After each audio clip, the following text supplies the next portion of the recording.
Bienvenue dans le 6e jour de notre défi 10 jours pour méditer ensemble la première épître de Jean.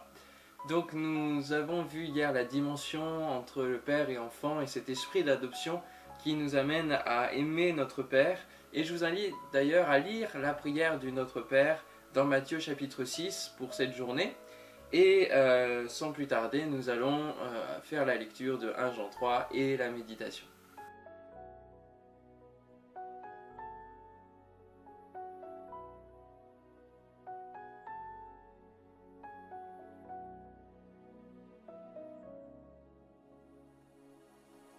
« 1 Jean chapitre 3, la dernière partie de ce chapitre, à partir du verset 13. « Mes frères, ne vous étonnez donc pas s'il est... » 1 Jean chapitre 3, deuxième partie, à partir du verset 13, dans la version Sommer toujours. « Mes frères, ne vous étonnez donc pas si le monde a de la haine pour vous. Quant à nous, nous savons que nous sommes passés de la mort à la vie, parce que nous aimons nos frères. Celui qui n'aime pas demeure dans la mort. Car si quelqu'un déteste son frère, c'est un meurtrier, et vous savez qu'aucun meurtrier ne possède en lui la vie éternelle. Voici comment nous savons ce que c'est que d'aimer. Jésus-Christ a donné sa vie pour nous. Nous devons nous aussi donner notre vie pour nos frères. Si un homme riche voit son frère dans le besoin et lui ferme son cœur, l'amour de Dieu ne peut être présent en lui. Mes enfants, que notre amour ne se limite pas à des discours et à de belles paroles, mais qu'il se traduise par des actes accomplis dans la vérité.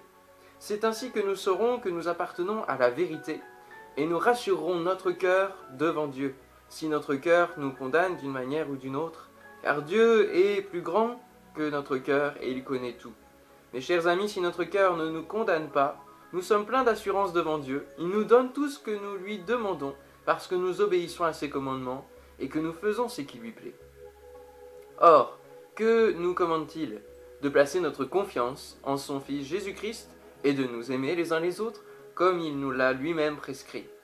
Celui qui obéit à ses commandements demeure en Dieu et Dieu demeure en lui. À quoi reconnaissons-nous qu'il demeure en nous? À l'Esprit qu'il nous a donné. Mes frères, ne vous étonnez donc pas si le monde a de la haine pour vous. Nous avons vu hier combien celui qui marchait selon sa propre volonté, ses propres choix, marchait dans la voie du péché, avec l'exemple de Caïn tuant Abel, premier meurtre de l'humanité dès le chapitre 4 de la Genèse. Le péché fait de grands ravages et ces ravages très vite, mais la grâce reconstruit. Mais si nous sommes en communion avec Christ, avec Dieu, un combat se met en place et se met en marche entre nous et ceux qui choisissent de rester dans les ténèbres, qui ne sont pas dans la lumière. Nous passons d'un monde à un autre et notre manière de penser n'est plus la même. Nous mettons Dieu en priorité dans nos vies et nous nous efforçons de mettre en pratique ce qu'il nous dit au travers de sa parole. Et donc, le monde va avoir de la haine pour nous parce que nous sommes différents. Nous portons un message différent. Nous avons un ADN différent. Et Jésus a dit, je ne vous ai pas promis finalement que toute la vie serait belle, il y aura des tribulations dans ce monde pour vous, mais prenez courage, j'ai vaincu le monde. Quant à nous, nous savons que nous sommes passés de la mort à la vie parce que nous aimons nos frères. Celui qui n'aime pas demeure dans la mort, car si quelqu'un déteste son frère, c'est un meurtrier, et vous savez qu'aucun meurtrier ne possède en lui la vie éternelle. Comment penser hériter de la vie éternelle, du paradis, de la paix en Dieu si nous haïssons notre frère? Ce n'est pas possible. La paix avec Dieu passe aussi par la paix avec ses frères et sœurs. La communion a deux dimensions que nous retrouvons au travers de la croix.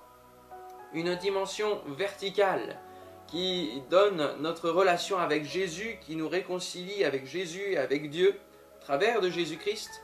Et puis au travers de Jésus-Christ, il y a une dimension horizontale qui nous donne d'aimer nos semblables, notre prochain. 2 Corinthiens chapitre 5 versets 19 à 21 nous dit « Car Dieu était en Christ réconciliant le monde avec lui-même et n'imputant point aux hommes leurs offenses, et il a mis en nous la parole de la réconciliation. Nous faisons donc les fonctions d'ambassadeurs pour Christ, comme si Dieu exhortait par nous. Nous vous en supplions au nom de Christ, soyez réconciliés avec Dieu. Celui qui n'a point connu le péché, il l'a fait devenir péché pour nous, afin que nous devenions en lui justice de Dieu. On retrouve toujours la dimension de justice de Dieu.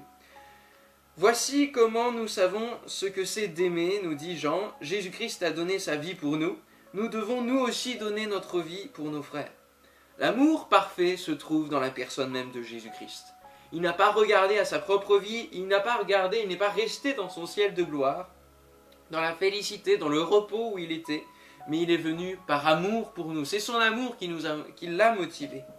Et c'est cet amour qu'il nous faut avoir et manifester en tant que chrétiens. Un amour qui va au-delà des convenances, au-delà du bonjour, au revoir, merci, s'il vous plaît, qui va au-delà de l'amour de ceux qui nous aiment. C'est facile d'aimer ceux qui nous aiment déjà. Et Jésus nous demande même d'aimer nos ennemis. Il faut aller au-delà. Et si un homme riche voit son frère dans le besoin et lui ferme son cœur, l'amour de Dieu ne peut pas être présent en lui. Parce que l'amour de Dieu est celui qui va vers sa création, vers celui qui l'a créé. Mes enfants, que notre amour ne se limite pas à des discours et à de belles paroles, mais qu'il se traduise par des actes accomplis dans la vérité. La vie chrétienne se caractérise par des actes plus que par des paroles finalement. Votre attitude, votre comportement, tout ce que vous faites dans votre travail, avec vos voisins, dans votre famille, reflète le caractère de Christ, doit refléter le caractère de Christ. Nous ne sommes pas dans le schéma « faites ce que je dis, mais ne faites pas ce que je fais ». L'amour fraternel se traduit par un intérêt pour l'autre, par se soucier de l'autre, de sa vie, de sa santé, de sa famille. Et lorsque vous lisez l'amour selon 1 Corinthiens 13, alors vous découvrez que ce n'est pas facile d'aimer. Cela demande de la patience, de la bonté, de l'humilité, de l'honnêteté, de la confiance, de l'abnégation, du renoncement de soi, voir l'autre comme au-dessus de soi-même. Et cela demande de l'espoir. Relisez 1 Corinthiens 13 aussi dans votre méditation personnelle. L'amour fraternel, c'est par exemple prendre le téléphone et demander des nouvelles. C'est se déplacer pour aller visiter quelqu'un de malade.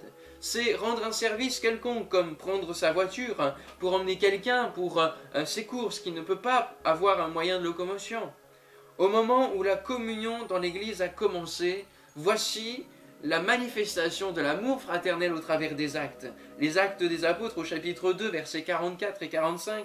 Tous ceux qui croyaient étaient dans le même lieu et ils avaient tout en commun. Ils vendaient leurs propriétés et leurs biens et ils en partageaient le produit entre tous selon les besoins de chacun. Ce qui les motivait, c'était l'amour pour répondre aux besoins, à la nécessité dans laquelle étaient leurs frères et leurs sœurs en Christ. L'apôtre Jean nous dit que nous serons bien dans la présence de Dieu et dans cet esprit d'amour. C'est ainsi que nous saurons que nous appartenons à la vérité et nous rassurerons notre cœur devant Dieu si notre cœur nous condamne d'une manière ou d'une autre. Car Dieu est plus grand que notre cœur et il connaît toutes choses. Mais, chers amis, si notre cœur ne nous condamne pas, nous sommes pleins d'assurance devant Dieu. Êtes-vous plein d'assurance devant Dieu? Lorsqu'un enfant fait ce que ses parents lui demandent, et le meilleur exemple c'est le fait de ranger sa chambre ou par exemple de mettre la table, s'il obéit, il est plein d'assurance ensuite pour demander une faveur envers ses parents. Tout simplement parce qu'il sait qu'il a honoré ses parents, parce qu'il a obéi, il a fait ce qui leur était agréable. En pratiquant l'amour fraternel, nous faisons notre part aussi, nous obéissons, et cela nous permet de venir avec assurance devant Dieu pour demander une faveur quelconque. Il nous donne tout ce que nous lui demandons, dit le verset 22, parce que nous obéissons à ses commandements et nous faisons ce qui lui plaît. Or, que nous commande-t-il? De placer notre confiance en son Fils Jésus-Christ et de nous aimer les uns les autres comme il nous l'a lui-même prescrit. Celui qui obéit à ses commandements demeure en Dieu et Dieu demeure en lui. Voilà le fruit de la communion, le fait d'obéir à ses commandements et de lui faire confiance. Et à quoi reconnaissons-nous qu'il demeure en nous? À l'Esprit qu'il nous a donné, qui rend ce témoignage que nous sommes enfants de Dieu comme nous l'avons vu hier. Alors êtes-vous plein d'assurance? Obtenez-vous les faveurs que vous demandez à Dieu selon sa volonté? J'entends souvent cette phrase, nous allons assiéger le trône de Dieu au travers de nos prières, de notre intercession. Mais le trône de Dieu a-t-il besoin d'être assiégé? Y a-t-il des obstacles à franchir? Le seul obstacle que nous avons à franchir et qui nous empêcherait d'aller vers le trône de Dieu, c'est notre péché. il n'y a aucun obstacle que Dieu met à venir devant son trône. C'est notre péché et on n'assiège pas le trône de Dieu, mais on assiège celui de Satan quand nous marchons sur son terrain et que nous gagnons des âmes à Christ sur cette terre. Alors il tremble sur ses bases lorsque nous prions avec foi, afin que les malades soient guéris et que les démons soient chassés. Mais nous avons la liberté de venir auprès de Dieu tels des enfants vers leur Père, et nous avons un accès libre au trône de Dieu. Le seul obstacle, c'est notre péché, et c'est notre trône à nous, dans notre cœur, dans notre personne. Et c'est notre trône qui a besoin d'être assiégé par l'amour de Dieu, par la sainteté de Dieu. Je terminerai avec Hébreux, chapitre 4, verset 16. Approchons-nous donc avec assurance du trône de la grâce, afin d'obtenir miséricorde et de trouver grâce pour être secourus dans nos besoins. Oh, quelle merveilleuse parole! Et quel privilège de pouvoir accéder, grâce au salut de Jésus-Christ, grâce à sa miséricorde, à son pardon, de pouvoir accéder de nouveau auprès du Père, auprès du lieu très saint. Venez dès maintenant et présentez-lui votre louange au pied de son trône et présentez-lui ensuite vos besoins. Et c'est ce que nous allons faire dès maintenant alors que nous allons prier. Priez avec moi, avec ferveur, louez-le d'abord, bénissez-le pour ce qu'il fait, bénissez-le pour sa parole, pour ce que vous avez reçu ce matin. Et puis ensuite, déposez vos besoins au pied de son trône. Seigneur, ce matin, nous venons devant toi parce que nous sommes conscients que sans toi, nous ne sommes rien sur cette terre. Seigneur, ce matin, nous venons et nous déposons toutes choses, Seigneur. Oui, tu es le plus grand. Seigneur, oui, tu es le très saint. Oui, tu es le tout-puissant. Oui, tu es le seul Dieu vivant et vrai. Et merci pour la révélation de ta parole. Merci, Seigneur, pour le fait que tu nous as sauvés et qu'aujourd'hui, notre cœur ne nous condamne plus, notre conscience ne nous condamne plus. L'accusateur n'a plus besoin de nous accuser parce que nous sommes en assurance devant toi, Seigneur. Nous sommes justifiés, tu nous vois, Seigneur, au travers du sang de Christ, qui nous purifie, tu nous vois blancs comme neige. Et Seigneur, nous pouvons venir devant toi ce matin, te présenter nos différents besoins pour la journée, mais aussi pour notre vie tout entière, Seigneur. Viens combler nos besoins. Seigneur, nous voulons faire tes délices, faire de toi nos délices, Seigneur. Nous voulons être agréables, nous voulons t'obéir. Et Seigneur, nous savons que, Seigneur, tu nous donneras ce que notre cœur désire. Seigneur, merci d'avoir cette relation de communion. Merci de demeurer en moi. Merci de faire comme Jean-Baptiste pouvait le dire, que tu crois, c'est que je diminue, Seigneur. Oh Seigneur, c'est notre prière ce matin. Dans le nom de Jésus. Amen. Amen. Que le Seigneur vous bénisse. Et si vous avez reçu une parole particulière au travers d'une vidéo, n'hésitez pas à nous le dire, à envoyer un message directement au travers du site centre-évidence.com. Que Dieu vous bénisse. Bonne journée à tous.